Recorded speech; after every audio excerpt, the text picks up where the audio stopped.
Hello everybody, welcome back to my channel. My name is Zara and today I'm going to be doing a review of a book that I've been really excited about, and that is The Bloodstones by Tori Tecken.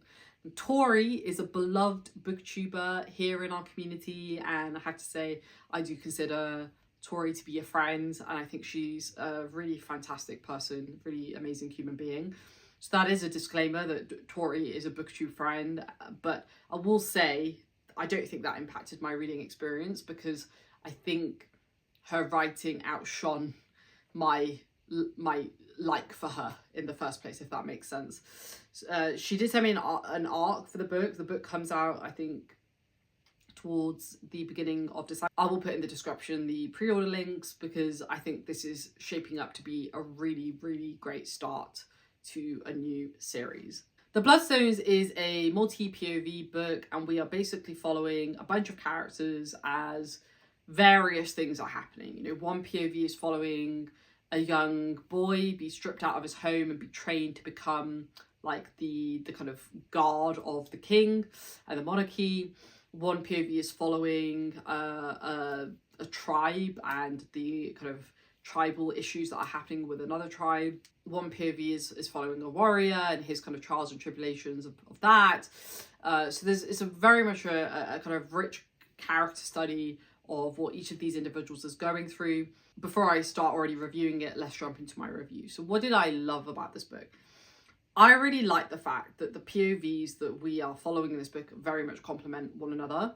There's one POV that maybe is slightly left field in the sense that the POV is connected to the broader world, but it's maybe a little bit more distant than the other POVs. I think there's like 3-4 other POVs that we follow. And I just like the fact that it was very clear who we were following, why we were following them, and at what point of the journey that they were in. There are time jumps in this book.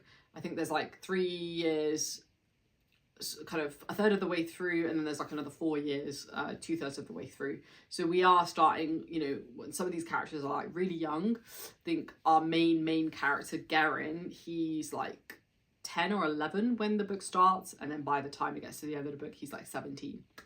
So we're seeing him go through a lot of change, and I just think multi-POV stories are really hard to do, and I think Tori did a really good job of giving enough time to each character to make them feel fleshed out, which is great because that's what you want. Naturally, there are certain POVs that you're going to like more than others. I will come onto that more later on when I talk about the characters, but there were 2 or 3 perspectives that I just really loved, and I just kind of wish we'd had more of, but that's obviously personal preference. The writing is really solid. I think it's important that authors don't attract from the story by trying too hard or being overly fussy with the writing, and Tori does not do this. She has published another series prior to this that I haven't read yet, but I would really love to. She's probably evolved quite a lot as an author. I can't say that for myself because I haven't read her first book, but I think she writes very strongly in this book, and I suspect that she has evolved as a writer, as you naturally would as you practice your craft more, and I think that's really good. One of the many things that she's very good at is politics, and I'm really hoping we get to see more of this in the next book and as the series progresses.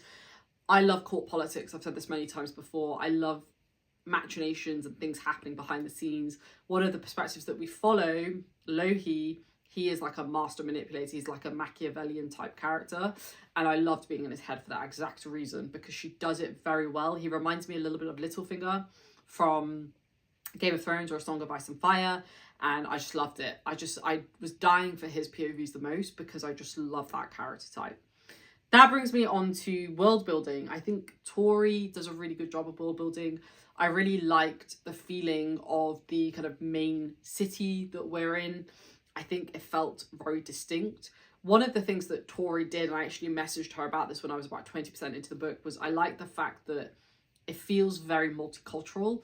There's things from different cultures like East Asian cultures, Middle Eastern cultures, even like Nordic, Scandinavian cultures that felt kind of mishmashed together, and I just loved it. Like I loved seeing that because I don't think that happens often in fantasy enough, at least. Like I think some authors attempt to mishmash different cultures together.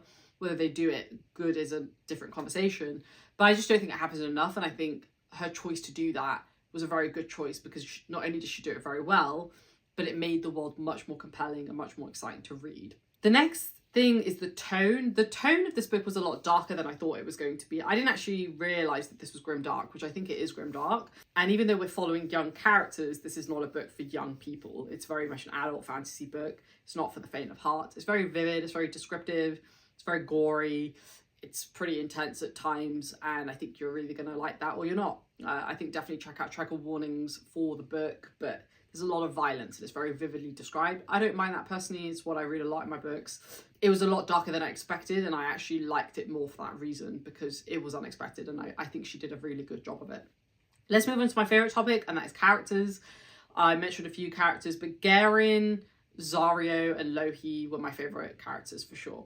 Garen, because he's that kind of classic young hero kind of archetype, and we're seeing him having to abandon his kind of preconceived notions of the world, and I really like that, especially because he's a very young character. Super compelling to read, super compelling to be in his head. He's very mature, very responsible, and I love that character type because it's just super compelling to me. The next one was Zario. Zario is actually Garen's brother, but they're very different. Zario is much more of a warrior type, much more physically able, whereas Garen is much more of like the smart, intelligent type. I like seeing them contrast against each other, and I like Zario's kind of what's the word that I'm looking for? He's quite insecure about his ability, not because he doesn't think he's good, but just because the world is so unforgiving, and I think he keeps that in the back of his mind, and it's just really satisfying to read. The next one is Lohi. So Lohi is the Machiavellian type character that I mentioned earlier, and I just love being in his head. I really did. You know, he's a mixture of what I said earlier, which is Littlefinger from A Song of Ice and Fire, but he also reminds me a little bit of Tyrion Lannister as well. Don't know why, but it just came into my head. I just really liked his character, like probably my favourite character of all of the characters in this book. I hope we get more of his POV in the next book.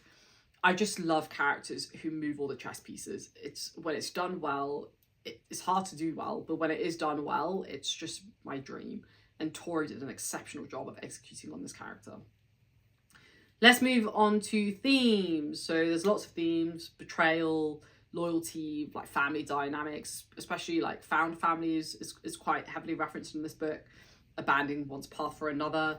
I also really like books where there is a monarch and there's like court politics, and that is like a very heavy feature of this book. I'm also like a very much an anti-monarchist, so I also like reading about monarchies in fantasy books to see how they take inspiration from reality and seeing the downsides of a ruling monarchy, and I really hope we get more exploration of that in the next book. What am I looking forward to more of? My biggest, I wouldn't say it was an issue, but my biggest desire would have been to have had more of the magic. Now the magic system is very much rune based. I really like rune based magic. I think it's a very cool way of exhibiting a magic system. I haven't read tons of books that has rune based magic in it. And I particularly haven't read many books where it's done well. And I think we have the seeds of the magic system.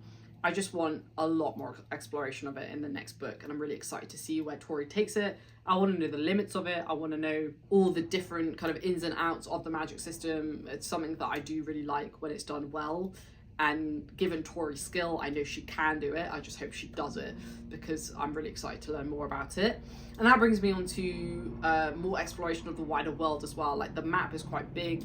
We're in a pretty limited part of the world right now, and I really hope that opens up in the next couple of books. I think it's going to be a trilogy. I could be wrong. Tori, please let me know down below if you watch this. I think it's a trilogy, so I really hope it opens up much more in book 2, because she's very good at world building. I just want to see more of it. So should you read this book? Yes, you absolutely should. A lot of you who read grimdark, dark fantasy, I think you will like quite a few aspects of this book. It's shaping up to be quite an intriguing series, and I'm really curious to see where it goes next, and I will definitely be picking up the next book.